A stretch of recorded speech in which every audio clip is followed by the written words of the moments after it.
We're already in open, so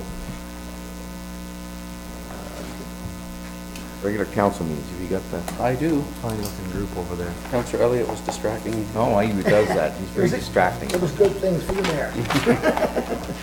Moved by Councillor Anderson, seconded by Councillor Turton, that the minutes of the May 16, 2015 council meeting be approved.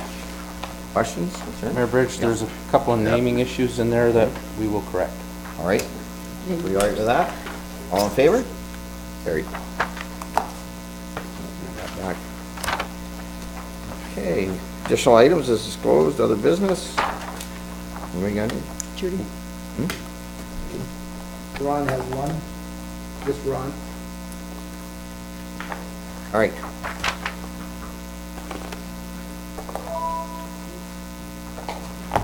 Resolution moving county into committee of the whole. Moved by Councilor Dirksen, second by Councilor Turton, that the town of Minto Council convenes in the committee of the whole. All in favor?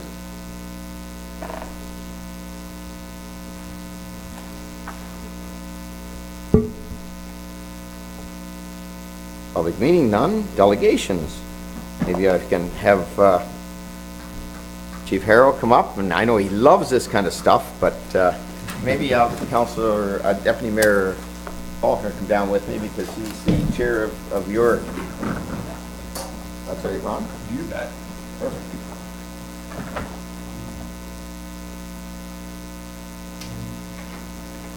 I don't know I'm sure most people are aware of this already, Chris, but we're so proud of Chris. Chris not only is our fire chief, but he We'll also closer is together. So we don't have to move. It's a pretty good wall. He's also the third vice of the Ontario Fire Chiefs Association. And, that's such a great honor because I believe you're the only person on that executive that represents the volunteer fire department. I was until one chief just moved full time. Well, then, yeah, you know, my history's all messed up now. You're right. It was one of the ones out there. I'm sure everything's small town. And it's so important that we have that representation because the majority of the fire departments in Ontario are volunteer fire departments. So on behalf of the town of Minto Council, it's a pleasure to congratulate you as recipient of the very first Mark Leadership Award in the Ontario Fire Chiefs Convention, presented to the fire chiefs that embodies the exceptional leadership and inspiration of those around them.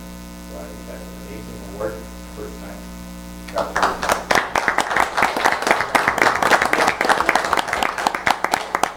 It's just that this award is first of all, it's the first one, the very first time it's been presented, and to get the support of all the other chiefs in the province is really something to be very proud of. And not only are we proud of you, citizens of the world.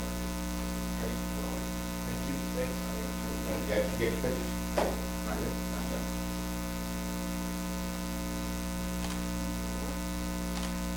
One more. I never say that. What do you say? Smile, boys. And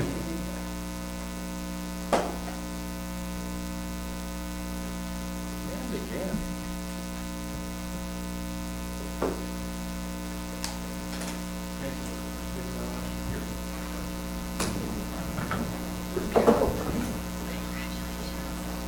On all of it. You must be on all of it. Oh, Judy, send that to Judy. On there, or then I'll take it.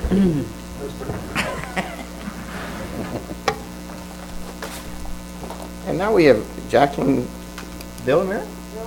Okay, and Jacqueline wants to talk about the balloon release that we already had it, I guess it's. No, well, yes, there was. There was one, There wasn't was one that was not exactly let to be known in advance. I definitely would have went up against it had I known. But that's what kind of provoked me to look into whether Minto had a balloon release ban or not, which we currently don't. Basically, a balloon release, simply put, is a large number of air or helium-filled balloons allowed to float into the sky together or in rapid succession. They're done for a number of reasons. celebrations, weddings, funerals, grand openings, and the like. Now, the issue is the environmental damage that they cause. Land and marine animals, livestock, thousands of birds die each year from the non-biodegradable bits of plastic. The strings attached pose strangulation hazards and do this quite frequently, causing animals slow and painful deaths. As well, the balloons have forced expensive hydro blackouts and repairs, and farm equipment is often Wrapping door system. Just took a drink of water. Sorry about that. not a problem. And farm equipment is often the target of small, flexible plastic, causing unneeded downtime and repairs. It would seem that such an activity would be covered under our currently thorough littering bylaws. However, such is not the case. People organize and proceed with balloon releases all the time. Recently, within the township of Minto, over 250 balloons were released. Many of these were found within the community, with unknown numbers traveling elsewhere. I would like to ask the council members for a ban on balloon releases within the township added to our current littering bylaws. We are a progressive community with a hands-on population. We're known as forward thinkers and considerate neighbors. Creating a ban for the balloon releases would reinforce our reputation for environmental compassion, short and long term. I'm not an environmentalist, nor do I have a solid knowledge of the inner machinations of municipal politics. I'm hoping that that fact, a lone citizen, concerned enough to bring forward this idea, is reason valid for council to reflect. With 8 million tons of plastic washing ashore every year, I ask you, does Minto want to contribute to that number? I appreciate your consideration in this matter, and I'm grateful for your time. Thank you. Just wanted to or maybe some questions from No the problem. council. Not a Councillor question as Caldwell. much as a comment. Jacqueline, I really appreciate your letter and your presentation. I, for one, am going to be honest. It wouldn't have entered my mind until I read your letter. And To that's what think of the concerns me. damage that Thank would you. be done by, you know, if I saw it happening, I'd think, oh, what a wonderful thing they're doing. And to, in essence, it's throwing trash directly into our sky, everybody's property, here and afar.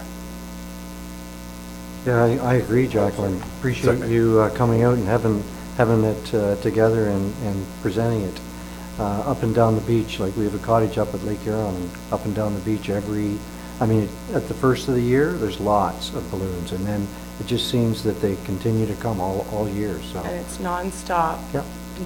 Until everybody kind of gets together on the act, right? Thank you. Jackie, to what extent do you expect the bylaw to go?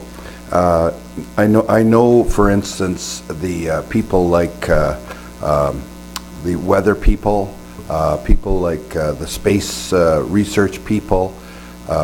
There's many organizations that do release balloons to give them data to forward the information on their projects. It's not the 400 at a time. It's Right. one balloon. So I'm curious. It might be me, I have a thing with electricity. You're Sparky. Call you Sparky. To what extent do you expect the bylaw to cover? Just a multi-release or? Anything considered celebratory, I mean, anything in the name of science, to my understanding, they have microchips and whatnot to track those expensive balloons Correct. anyway. They want to recover that. It's the multiples, it's I just think that we're at a place in the future that celebrating somebody's life at a funeral would be best spent with maybe bubbles, not balloons, not, trashing the earth in their memory. And it is a really lovely thing, which is why I think it's important to kind of rip off the makeup of it, because it can fool you. I mean, when you see the massive ones, it's quite breathtaking. But there was actually a case in New Jersey where they tried to break a record. They released 1.5 million balloons, which at first glance looked beautiful. But what happened was a storm came in off the lake, and it had caused all these balloons to get caught up over the lake, and there was a boat that had capsized. Bottom of the story is The Coast Guard could not get in. The helicopter was grounded. They could not get in to survive the capsized boat. There were 2 men that died in that accident, and even when they went to recover the bodies, they couldn't get to them because there were 1.5 million balloons floating in the lake, and they were looking for heads. So they never did find these men. Yeah. If you go on to the link balloonsblow.com, it'll show you some of the devastating things that this will do. I mean, there are animals that survive with strings around their mouths and stuff. They just starve to death, yeah. And just the numbers of tractors that we have alone, you know, if you can imagine how frustrating would that be if your tractor lost a transmission because that bit of plastic got caught up in there and all melty. Sorry, that's me again. And I think it is something that's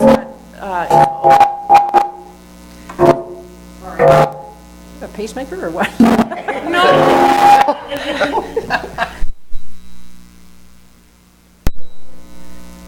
And I definitely agree, it can be overlooked as what's the big deal kind of an issue.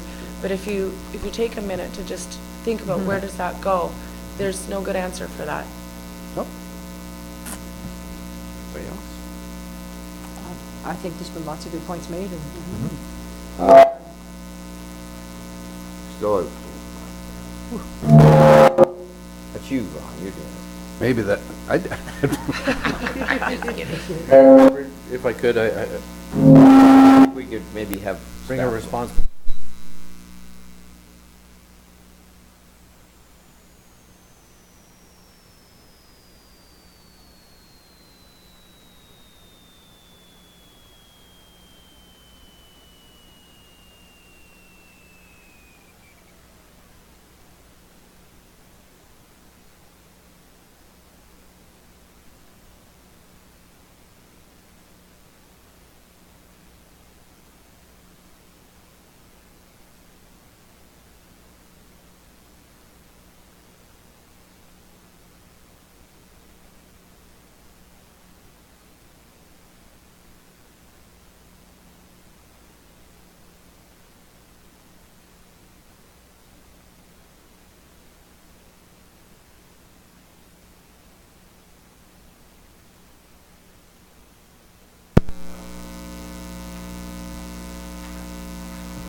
Okay, summer, okay, summer, the flu hit her household, so I'm filling in for Launch It today. Really, I don't think there's a whole lot that's new since the last meeting. One of the things that we're looking at doing in the fall is a volunteer appreciation night, so like thanking our mentors. We have a really great team of mentors that are helping the businesses at Launch It, and that's been a great success for us, so we want to show our appreciation to them and the board. So we're planning an event in the fall where we're going to bring our BFP clients and our mentors and volunteers together, and we're going to film it and film some testimonials and just build the marketing and promotion around Launch It. So that's one thing that we're busy planning. Another thing is that we are looking at applying for Trillium funding in August around youth entrepreneurship and leadership, and partnering with a variety of different organizations and trying to encourage youth to look at entrepreneurship as an option. So that's something that we're working on. You've probably seen Innovative Prints' new location at the Lights. It looks great, so we are congratulating them and hoping to celebrate their graduation on July 29th as part of the ladies' night high heels and dirty deals event. So high heels and dirty deals is part of the Diggin' It campaign. And I guess the Scent Boutique is in there right now. Their lease started yesterday, so they're in there and they're busy renovating and preparing to have their opening soon. So lots of exciting stuff happening at Watch It. If anybody has any questions?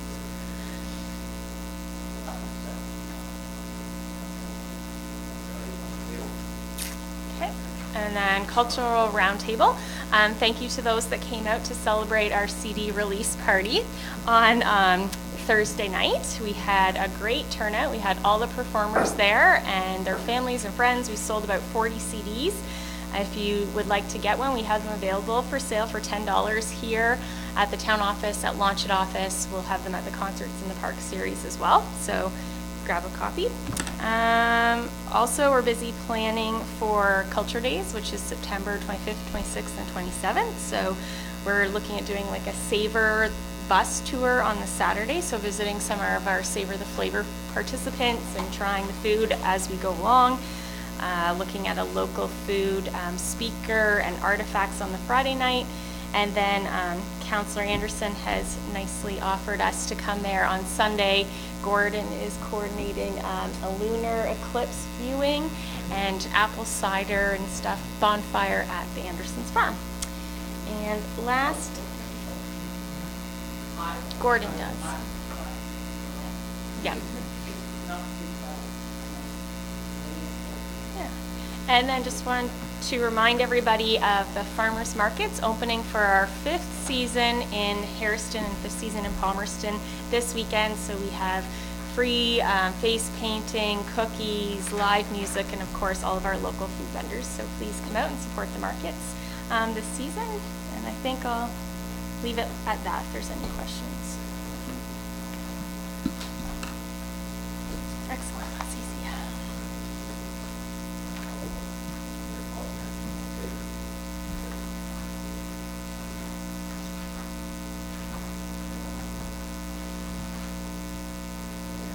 Bylaw enforcement, open fire bylaw.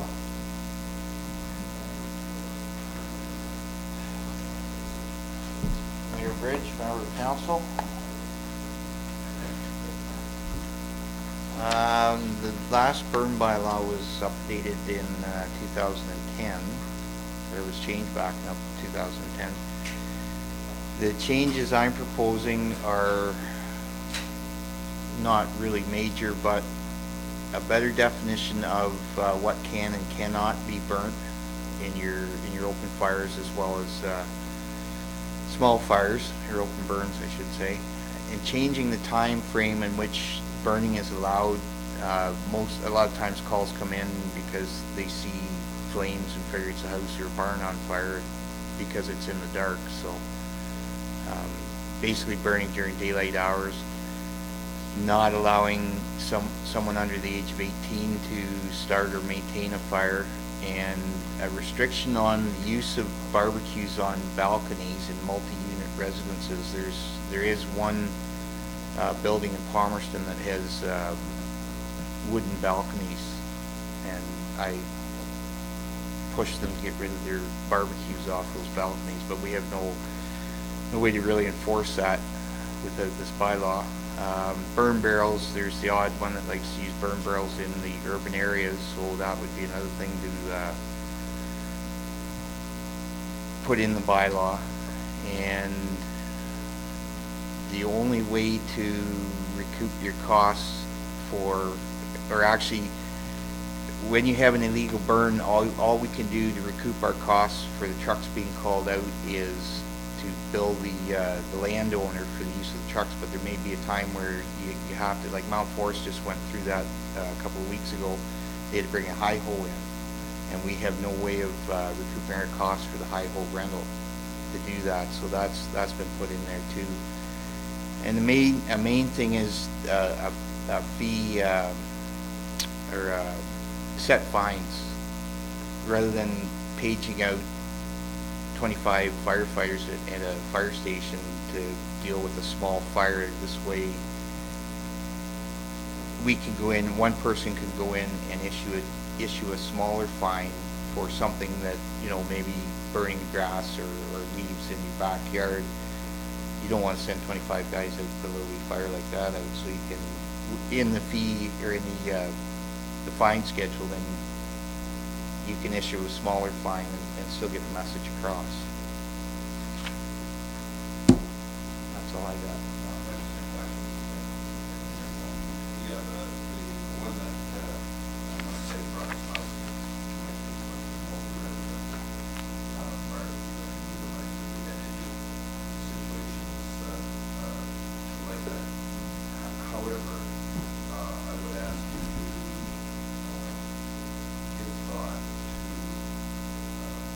to have that rule in a lot of the, probably more, no barbecues on balconies, smoke going. What they do is they allow electric barbecues. Well, just do some relative.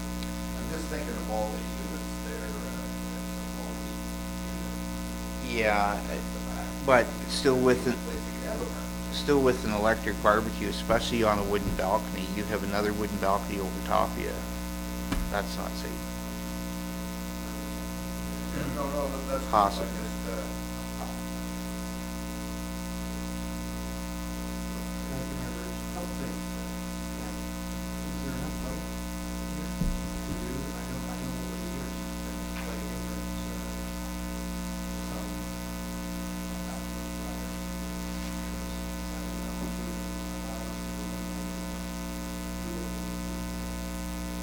As for putting them out, yes, and the fine, like in the fine, the set fines, there's 11 different things that you can be fined for. So, like, they range from $100 to $300. Like if I go in, or the chief goes in and says, put that fire out, and you're not going to allow me on the property, then there's a fine there if these get approved at $300.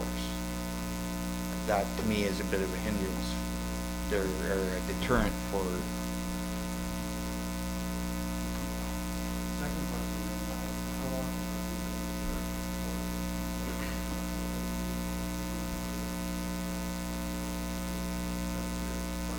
I was going to refer you to the.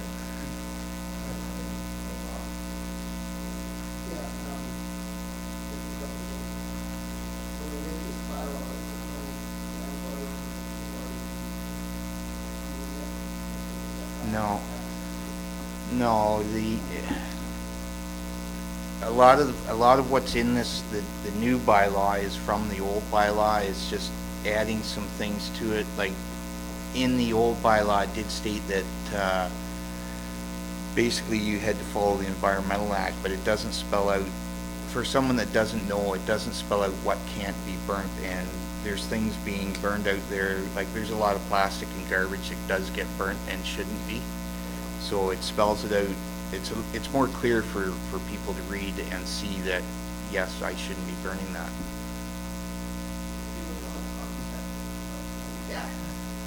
Trying to be politically correct.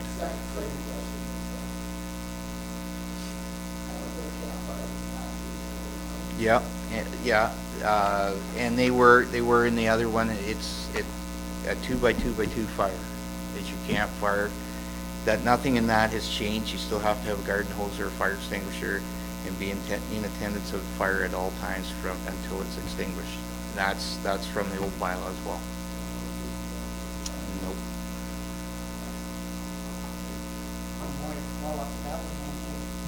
Time line in where they would turkey or take fires as well. Is it a turkey? No, it's to the small fires to 11, but for the big burns is sun up to sundown. And how are we going to advertise this or let everyone know? That's a good question. I never thought of that. We have a social media plan that but that's the #1 call we get at our office about questions we're burning. So take long to get this out and about. And we've always erred on the side of working with people instead of going in and providing right away, unless there's absolute disregard for the rules. We'll work with people to, get warnings and do what we can when people want to work with us.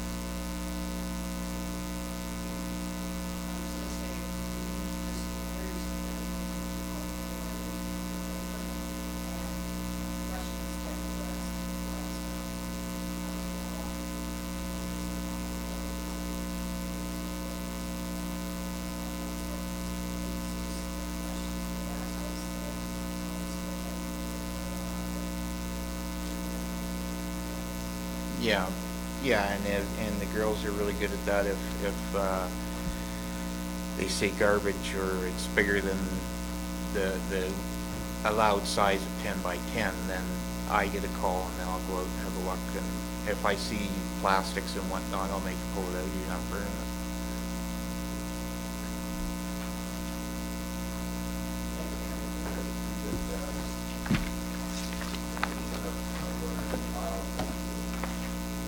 Not bad for the second time around.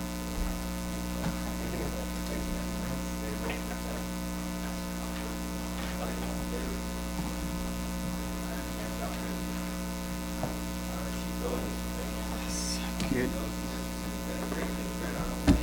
Well, it's been a good month. So we issued 26 permits in the month of May, worth almost 5.3 million, which is rather good. Residentially speaking, we issued 4 multi-res permits plus a single family, so that gives us 16 new residential units in Minto this month. So that's a bonus as well. So that's about 1.8 plus million in residential construction. Total we're looking at to date, to the end of May, is 71 permits worth touch over 12 million, which if you look at that revised chart that you have in front of you, our rolling average is about 5.8 to end of May. And we're sitting at 12.2, so that's about 211% higher than our 10-year average, or 4.5 million over our highest we've ever had in 10 years. So we're sitting good.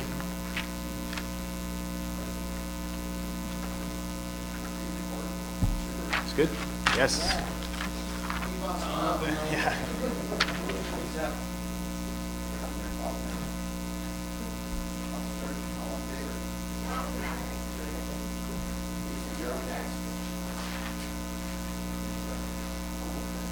Mayor George Bridge, members of the council.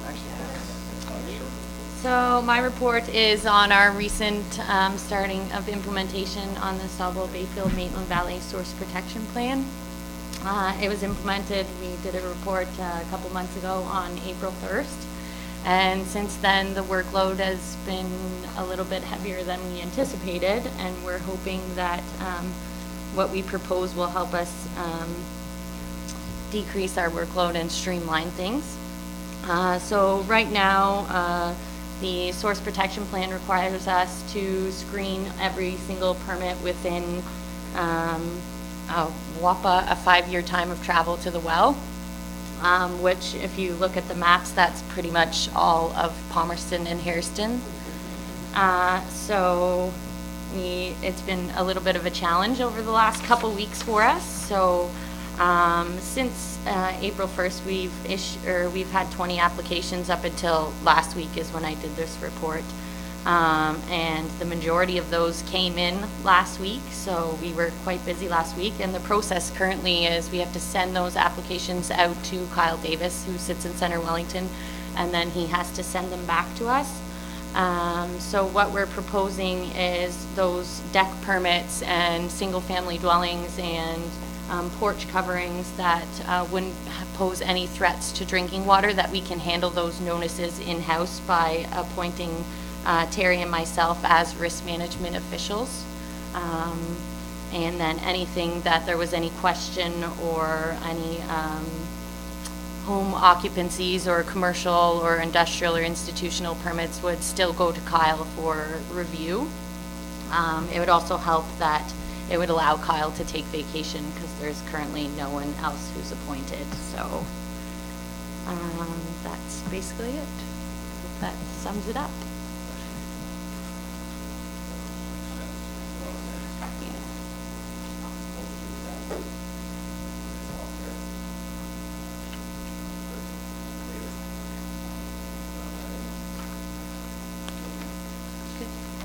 Thank you.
Five things in the recommendation that we want to talk to you about are pretty clearly. We would maintain the current charges in place for the second October 31st. And then the new full urban development charges effective April 1st. The new lower rural development charges regulatory rates, so they will be indexing provisions as of March 1st.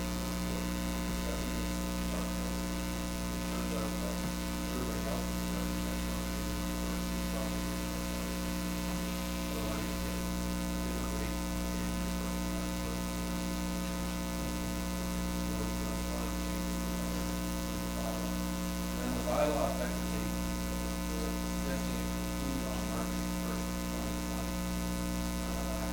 We four buildings, so all the groundwork in the next bylaw will have to be done. So, next council will but improvements to the buildings is not there. That said, the development charge tax is up.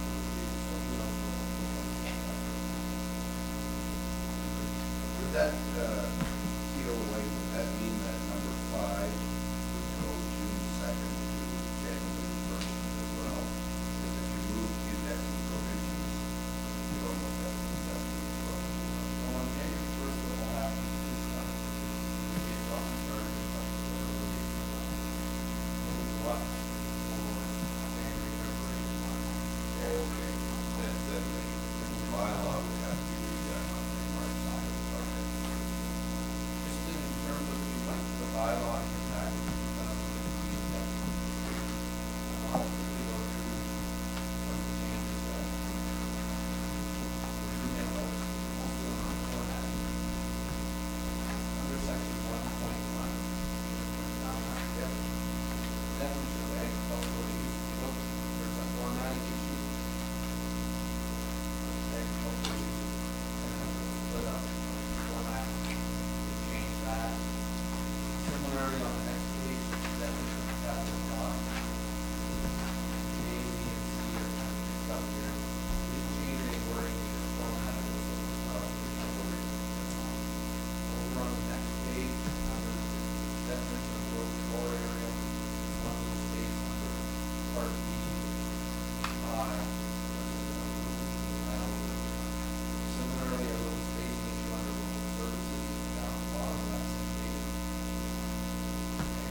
Part two, designation of services.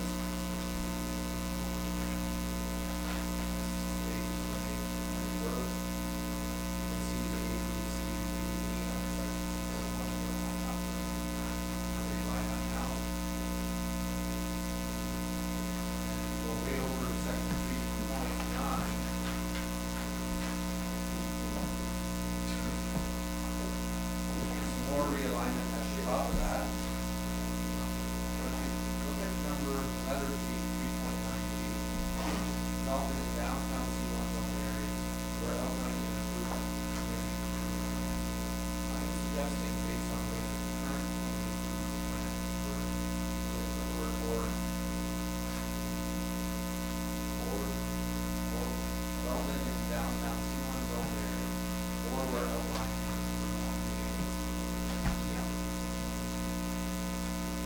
And over on the section 5, under number 5, indexing, January 1st instead of March 1st. Number 6, schedule A, B, and schedule C is all lined up. And on the last page, this bylaw shall come into effect 12:01 a.m. on June 2nd. That will be after the 40 passes, so we can change that so that's good. And last but not least, on the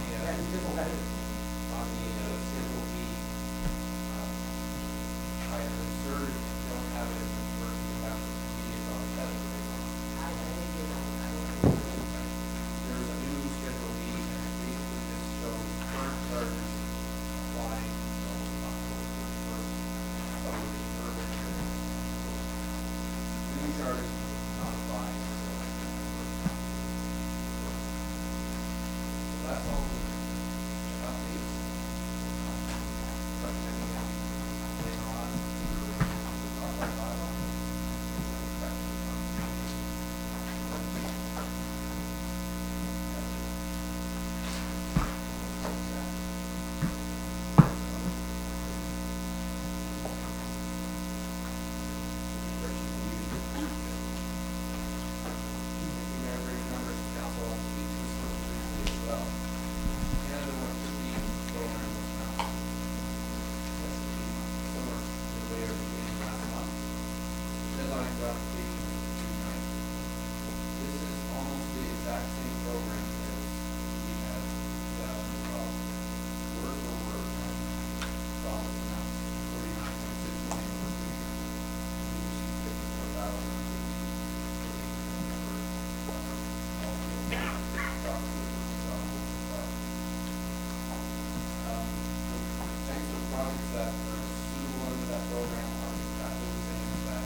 So we'll just apply for the project, if the project is $100,000, maybe that ever given you? Yeah, I'm trying to recall, or maybe you recall, I think we actually gave 33%. Yeah, so, and that helps you. Well, I noticed Yes, in I think. the application, you gotta say the preference will be given. Yeah.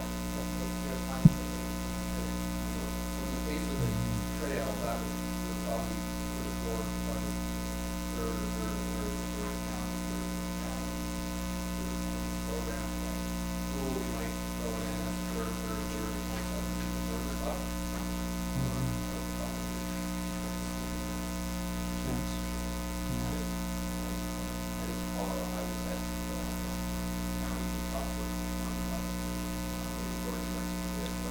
Basically the same. They basically got empty.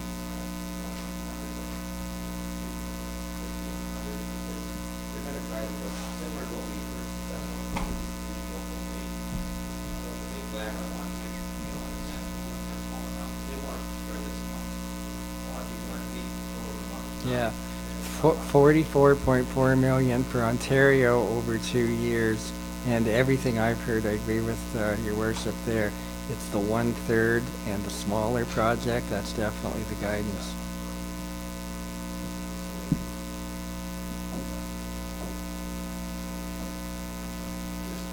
A couple of thoughts. Do you budget anything for trail storage? Yes, if you remember, at the time of the budget, the county was coming out with their announcement. So we were thinking of doing about, I believe it was 20,000 and 20,000. We're going to do a multi-year thing. Again, this the idea is preferably you'll complete it in 17, but it could go over to 18. So I think the other nice thing about trails is it shows that collaborative. You've got buy-in from other people. And it's something that would be, you know, across the municipality for a benefit too. So where do we get this 100? The 100, well, that's Bill's calculation roughly, and that's for the whole thing. Yeah.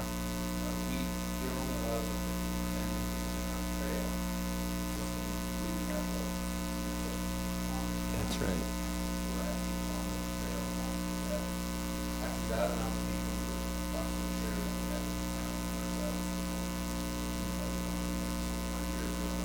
Yeah. Yeah. And in fact, if I'm reading this right, there's a really quick deadline of June of 15, but you can't start work till 2016. So for our purposes, it would go in our 2016 budget, and hopefully by then we'll know if we got it and everything. Not enough. Very minimal amount. That, again, that's going to be a multi-year. I was chatting with our facilities director yesterday, and I mean, it's just an estimate. He's thinking that's something we're going to have to do probably within the next 5 years or so. It's about exactly 40 years old, and we have, you know, we've improved it and all that too. So, again, that's why it's another worthwhile project at some point.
Get her in. Here you go.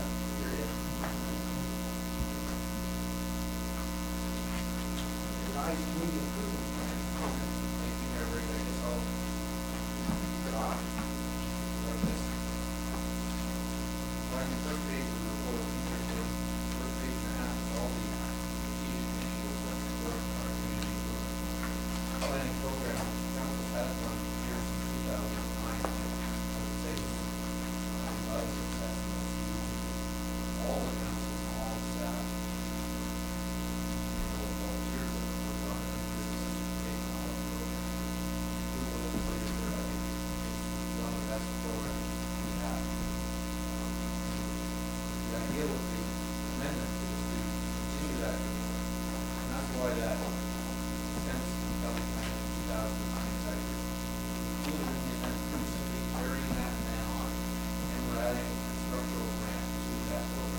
that's what the focus of the community plan program is in the school. And I think that's been well enough into the downtown revitalization community and economic development plan committee. We've had on these more than one occasion. The next step, though, was to see whether we were doing everything we possibly could for properties that may be outside the downtown areas that are critical to the long-term viability of our community. So what we came up with in the course of our discussion was applying community improvement plans to essentially the urban areas of urban areas of Hollywood. And those are shown in the master document. The big red hatched circle. And within that big red hatched circle, we always maintain a focus on downtown. But we also have a menu of other development targets that we might look at for critical properties. The menu of development targets we're looking at are on page 8 or 9 of the document. That's a grant in lieu of fees, reduced or eliminated securities, and other certifications. It's development charge credits. It's the direct grant for structural work. It's the sale of town gas as well as appraisal amounts. It's subsidizing front-end services. It's a range of things that over the years you might want to call on where there are key properties that have the overall benefit. Overall benefit is measured really by looking at the section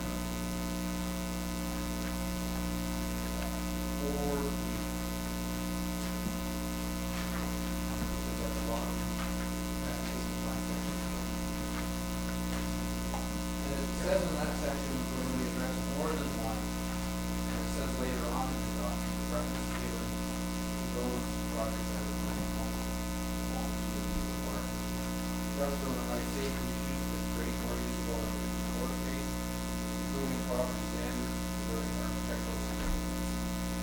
Way after the map, they're meeting the brownfield site, improving the environment, protecting habitat, enhancing natural ecosystems, upgrading public infrastructure, preserving employment opportunities, creating affordable housing, enhancing fire protection, fire separation, improving energy efficiency, reducing water and sewer need, enhancing urban design, around the property, on the property, or including public streets, trail, parks, or areas. There's that section right at the back. This came out of our last discussion. The preference given to projects that demonstrate the highest community benefits by addressing the greatest number of criteria protected. So that really is meant to give ultimate flexibility to council and staff to private business to investigate incentives that might work for some of certain properties. Just another few wordings that were enhanced since we discussed the economic development plan. If you look at the section 8, part 2,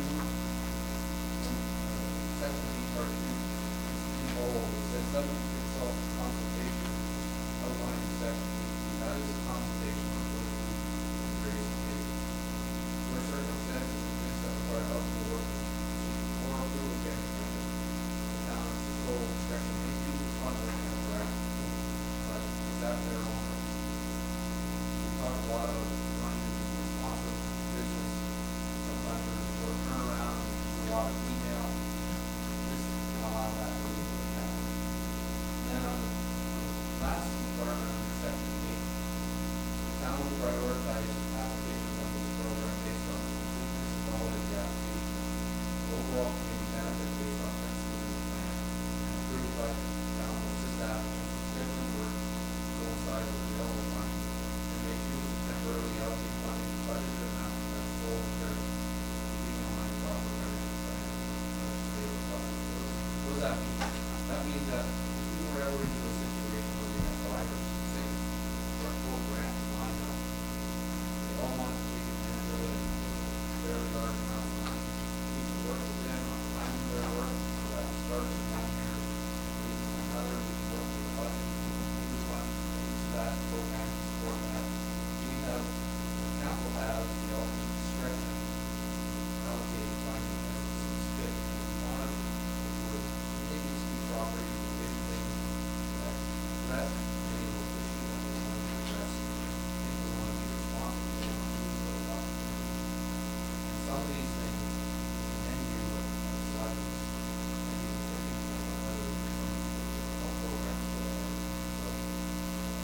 want to be able to work with people that you take advantage of the law. One final point, under the direct grant for structural work, we had a discussion at the park place. And all around is having sufficient budget and making sure we apply all the money. We're asking that you consider adding a sentence to that. Generally, project funding will be referred to as part of $20,000 grant matching at the full extent. What we're trying to do is take the value added dollars and make sure we can invest it from the businesses and actually what exceeds our fund. That doesn't mean that you're limited to 20,000, but if someone comes to you with a $100,000 project, then we need to fund it all the time. Okay, so this, we feel that clarification will show that we want to help as many people as we can to the most value added dollars as possible. In terms of implementation, what we want to do is make feedback on the county public meeting plan. So when you see that in the list, talk about the county, maybe plan policy, talk about this, that, plan, that people can know about.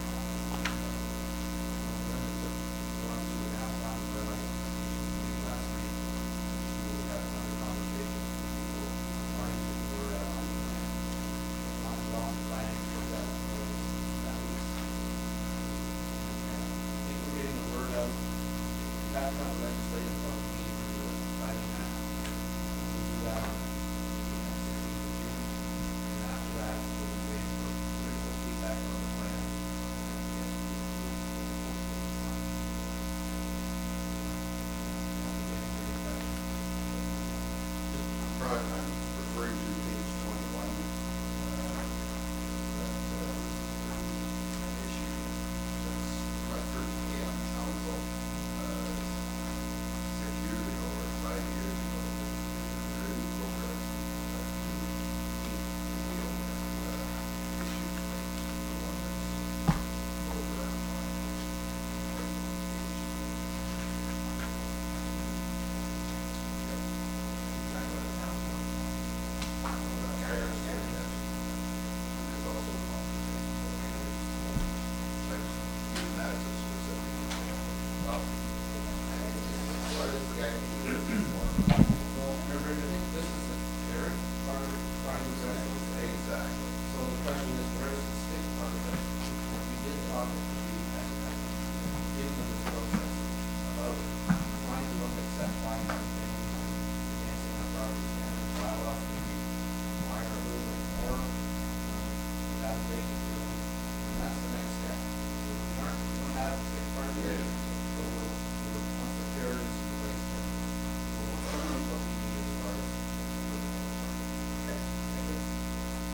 With respect to that, we've talked about it many, many times, Terry and I, and Cam, the fire code does not apply in general to those vacant buildings, because fire code is based on life and safety. There's no life and no safety in a vacant building. So we make sure that it's done right up to the code, and Terry does it too, and we're back and forth and back and forth.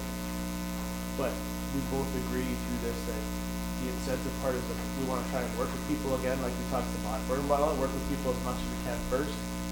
Then we can maybe look at proceeding the other way, but just talking, we've talked to many different towns and stuff like that, and it's very, very difficult to go the other way.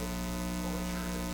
And credit you guys for going that route, but I think in a couple of instances, come with that individuals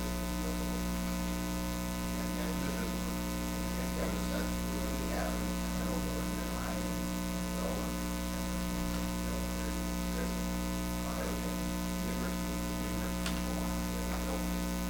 some a little more success than others, but when there was a physical need to shut somebody down because of safety, we did that. Not as much in person. I think the character thing is going to be very important. And on top of that, we've got another program over there, which is we're swapping with North on trying some of our programs that I do. Renew North and Wellington. Renew North One, which allows people to go in with landlords and go in and temporarily try out at no rent or very low rent.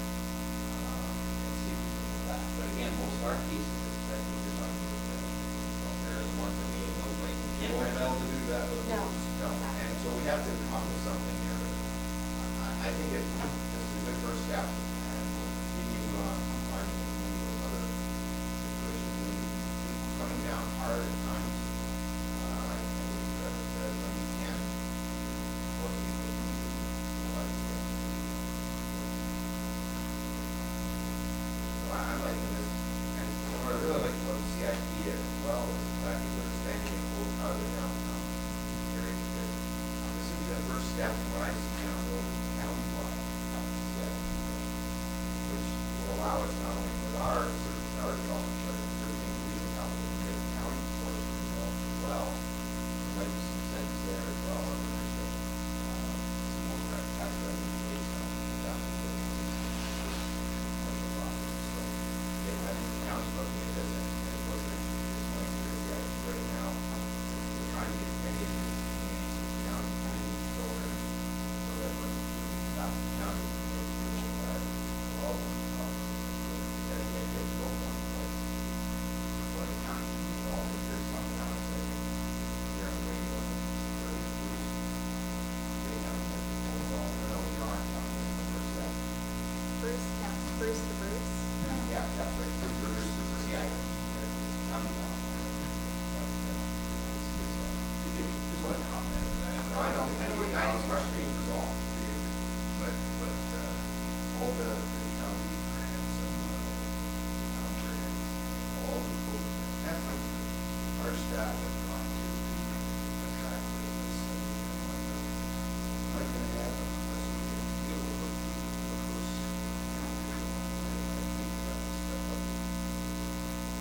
Well, I don't think there's any more we can do this over.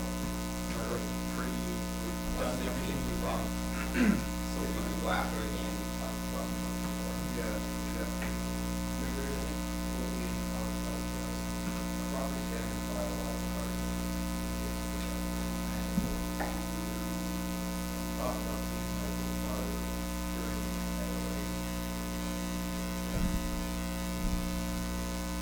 so on Albert Spears, those are things you like to work with. Going to get that they're abandoned after that. They have no way of saying it, but that's what, we'll have programs out there that it's not going to happen if people don't want to. Then we're going to have to aim to do it at a higher standard. Come on, some of that's not avoidable, but some of the costs can be better. We have to come back and go over how far things will be cost standards by a lot of stuff.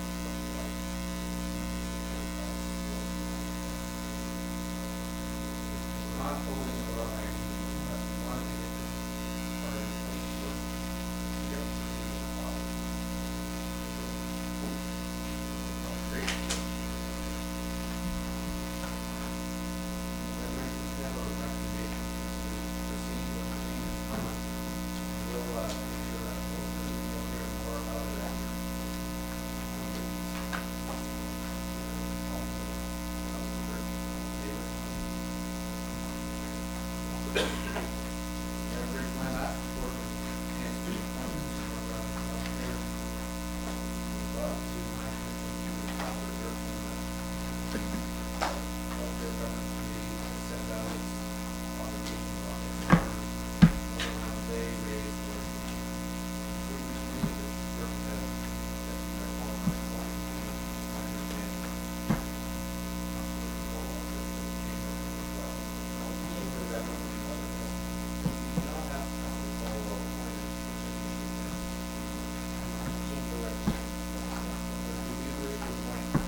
was going to suggest that maybe, in light of that, I could ask the chamber to do something, another representative from the chamber, so it's not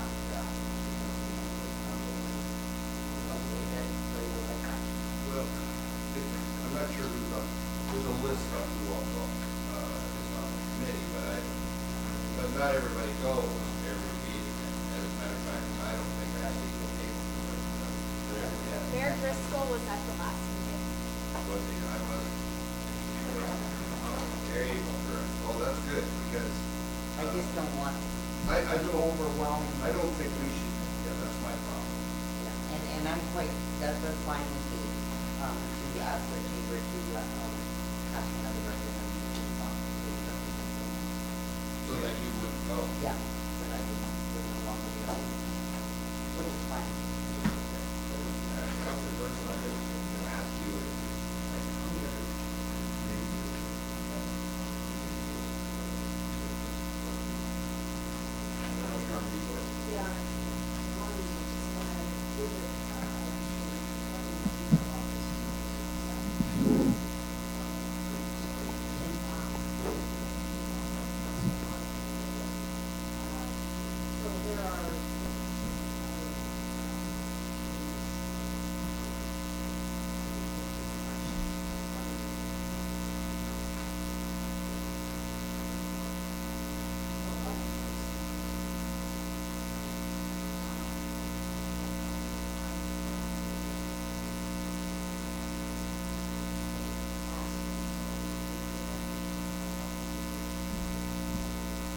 so does the board not have a representative on the faculty?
Go ahead. No, all I was gonna say is that there's several times that there might only be 5 people. We would. Well, yeah, and that's, I mean, that means your representative, you're there as chamber of commerce representative, and that's unfortunate you're on council at the same time, but I don't think it's where our council would never try to turn outside of it. Usually cooperate with the committee, what the needs are. So what difference does it make when you get 3 people that on council and not on council, 3 people in the area? We should do with a good person, get you scholarship.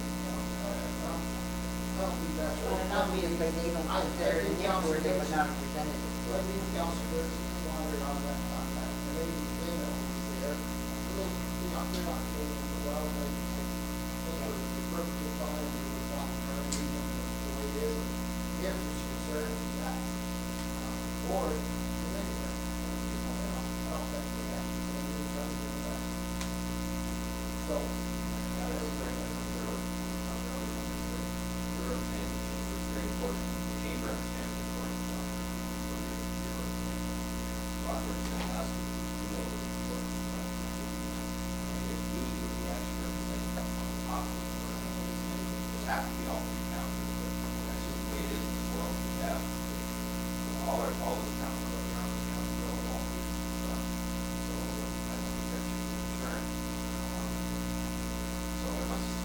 I don't see it being a problem. It's kind of a committee that is positive.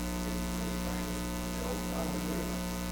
Healthcare professionals, Yeah, that's our healthcare professional. not just doctors. That's my only right. I agree, they want to. My only comment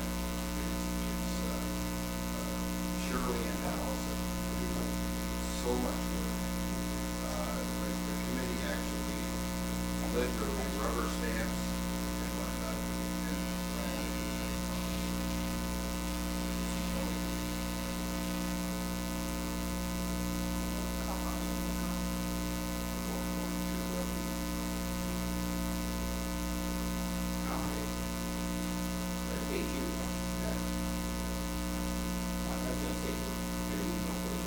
No, very good. That's she's from the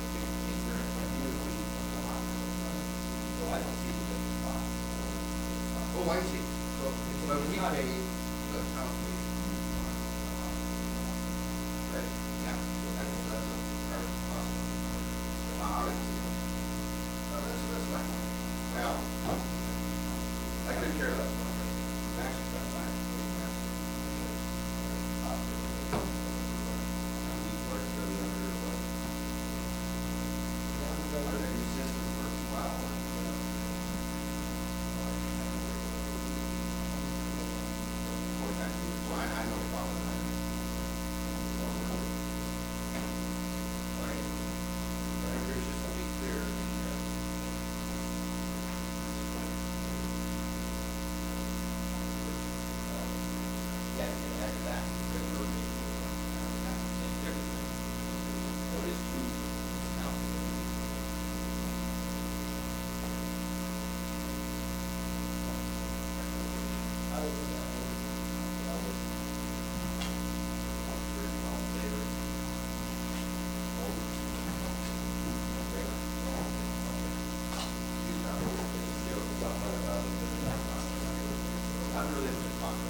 And I'll move that over to,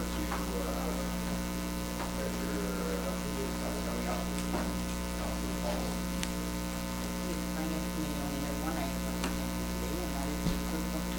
Here we are. Thanks, Chair Caldwell.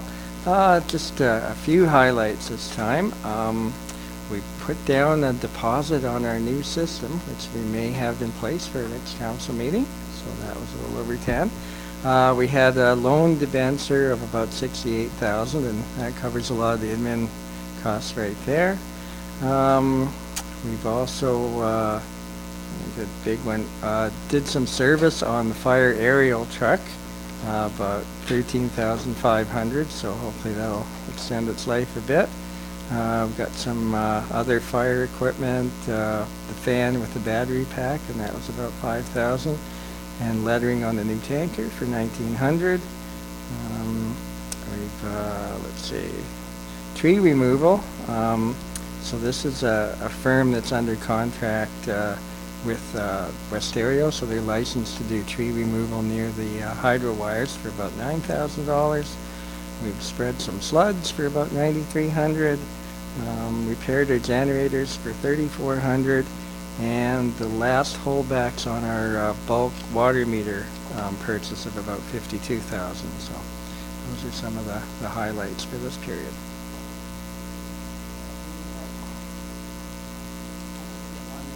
Sure.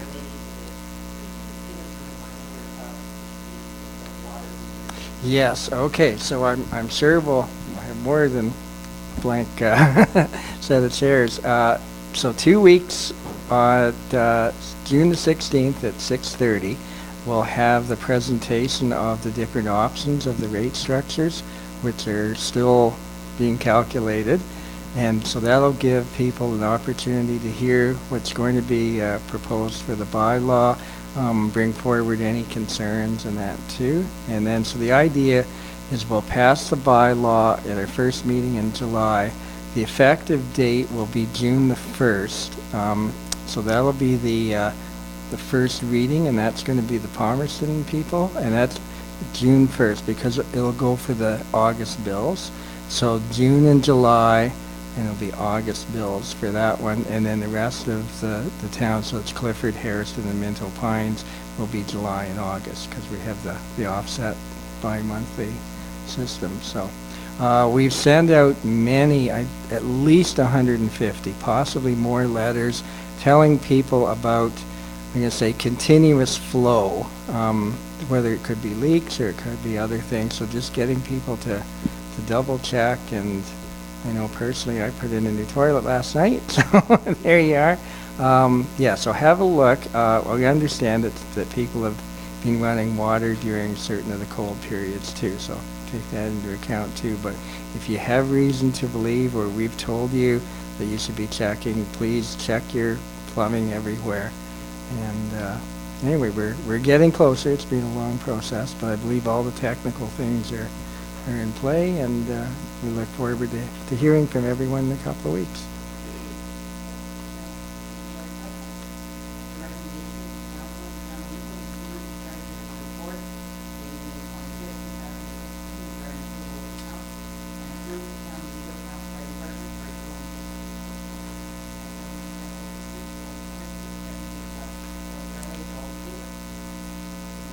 Okay. Sir.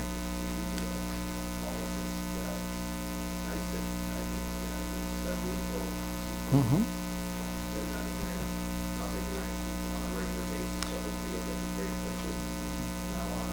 Yeah.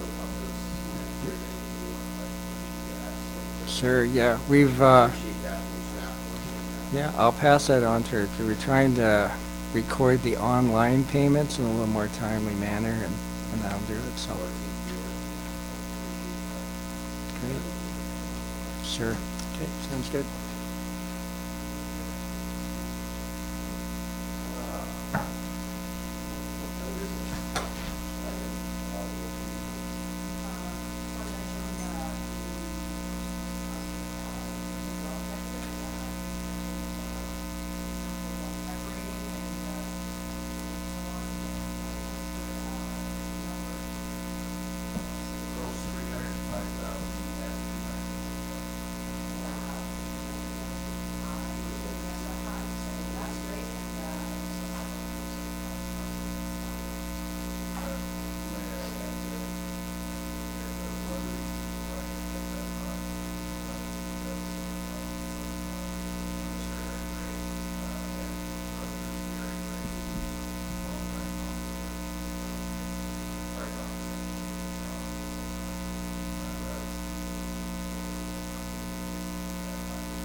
The breakfast is at the arena too, not, they switched it back, they managed to negotiate with the wedding that's happening there that night, the use of the kitchen.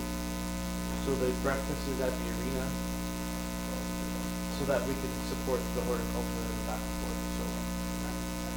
Correct.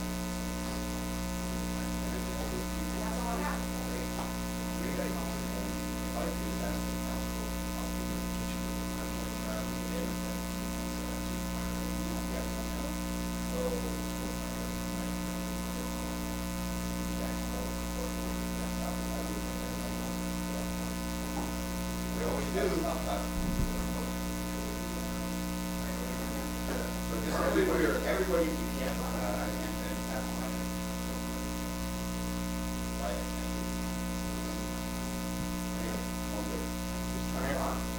Sorry, just one more is the Minto 9-1 run within 12 days. We just cracked 100 walkers running. I train You could be at the back of the pack with me. Although I must be pretty on there.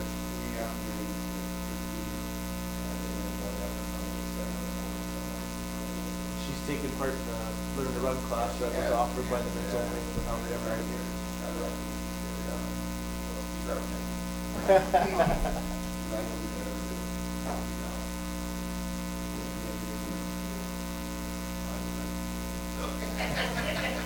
You'd have to run with the paramedics. That could be arranged. Yeah, we can do that. A little bit of oxygen.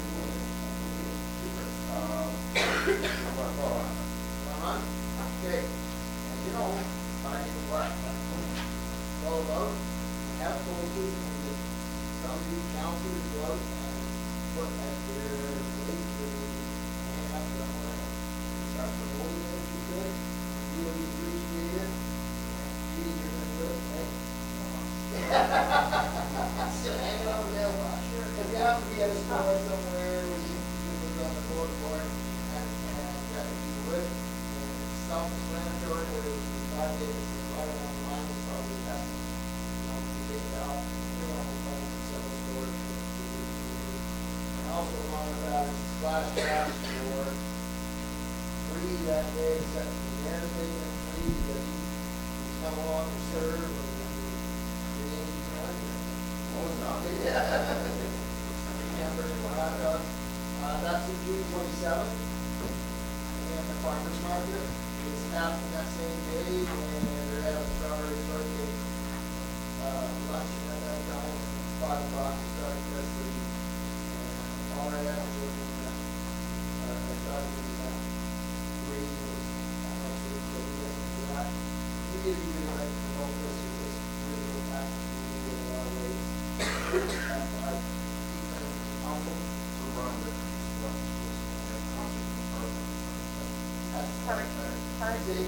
It's in the morning. Okay, so 11 to 1. And our event will start at, we'll walk the doors at 5 and leave it on midnight, or walk the doors at 11 o'clock. Whatever you want. That's $20. Line early, and $25 if I go on the same. Kids understand that it's free and they're coming. I was quite a struggle to understand that. We thought a lot of things considered.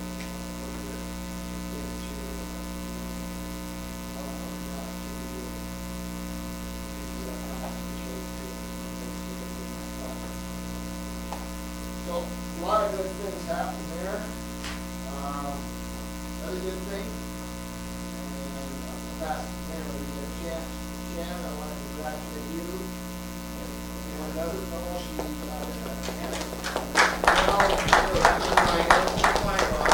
sorry, I wasn't sure whether it's that you or not. Oh, did I? Yeah, I want to congratulate you. What exactly is most important to you? So I was called first place of the award for years one.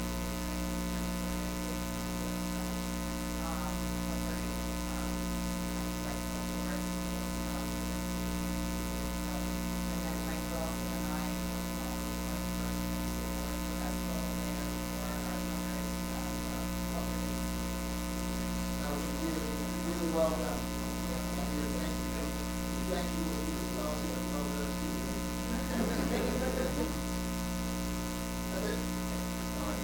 Yeah, just, no, not like that. A lot of express that emphasis. Tomorrow is campaign work, and it's they do a wonderful job of supporting people going to camp, and I will be in Harrison. You're going to be involved. I am. Oh, did I take your? Sorry.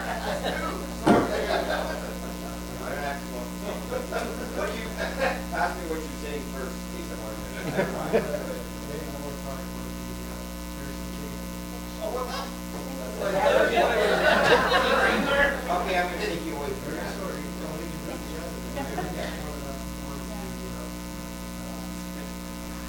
Actually, remember, I know that people that have been working with us, I don't want to make any mistakes. I need to know where they're great work up there.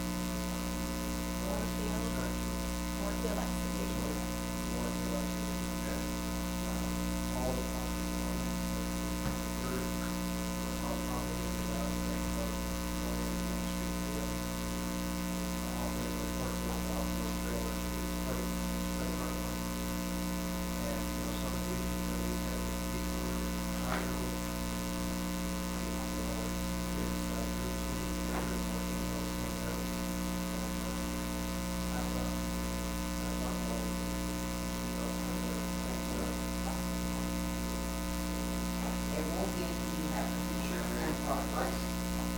It's very early, but I just want to mark my calendar for the summer is, go up quickly. With the change of barbecue, is Wednesday, August 12th. It's before the mayor's vote at the home of John Cox again, at 6 p.m. Right? It is, it really is. So obviously I'll be reminding you again, but 6 p.m. on Wednesday, August 12th. At home of John Cox.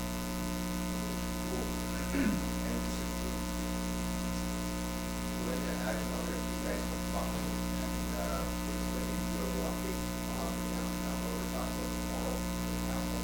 Okay. That we have a need for it, and thanks Dave for all the kind words. Part of what I was going to say was that, part of it was the ability for us to react.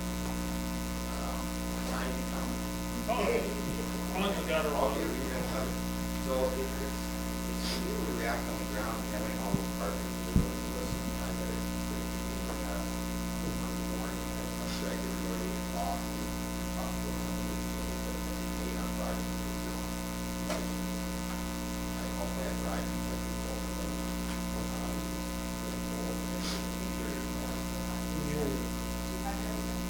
no, but I don't, but I think maybe I would try to listen more. Yeah. But anyways, we're gonna react and talk with more after the downtown meeting. So we have Yeah. a talk, and also after discussion, maybe just bring up Kate what we're talking about the council. Okay, sure. Maybe get some questions. Okay, so tomorrow morning at 8 o'clock is our first in-construction meeting that we're going to be holding these every other week at 8 o'clock at Launch It for our business community to keep informed what's going on and to bring their concerns forward. Jeremy is encouraging people to bring their concerns as soon as they have them. They don't have to wait. Again, I want to say kudos to our whole team. Everyone are rock stars through this. Like, people have been so positive downtown, our businesses, like you, Ron, Moorfield Excavating is like doing an awesome job. Triton Engineering, Public Works, everybody is rock stars. So I'm so happy with how well everyone's working together and the businesses are pulling their weight. So I want to encourage the community to support those businesses. It's not a real challenge to get downtown. We've heard lots of positive stories, and we encourage people to share those stories on social media because we need to support our businesses during this time. So one of the things that has happened, because we had to change the detour route as a result of the accident, the person taking out the hydro pole, and some footage that we've seen of people blowing stop signs down at the corner of Yonge and Elora. The detour routes were changed and everyone's seen that. So we met at 8 o'clock Monday morning to evaluate the situation downtown. And because there was no traffic coming down that one block anyway, we thought, why not continue the project right now, carry it on right down to Yonge Street. So Jeremy spent the morning going around talking to all the businesses. Not one said don't do that. So by doing that, that'll speed the project up by about 3 weeks, we think. So that's what we're doing. I think they were talking about the pulverizing machine, Jeremy said coming in tomorrow maybe, is that tomorrow? Yeah.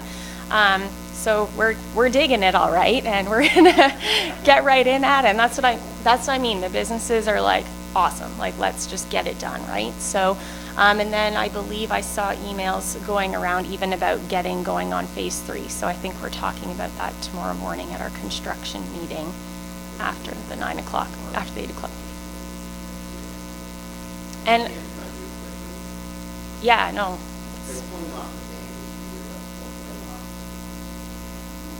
Yeah. And one of the other things that we're doing in conjunction with those meetings, we've partnered with Whiteman Telecom to do a television show. So they're going to be interviewing our businesses following that construction meeting, talking to Triton, interviewing our staff, so that we can do short clips that we can put on social media to inform the people what the businesses are doing, what's going on for the construction. And then every other week that's going to be happening. So we'll slowly release those. And then at the end of the month, Whiteman will put together a half-hour show to keep people in the loop. And so that's one of the things we're doing every week. Jeremy is giving us construction updates on what was accomplished during the week and what's planned for the next week. So that's all being shared on social media, on our Hairston Diggin' It site. All of our businesses have been emailed that information. Those that don't have email, there's about 14, get hand-delivered notices. So we are doing absolutely everything in our powers to keep people up to date as possible on what's going on. So I think that's all.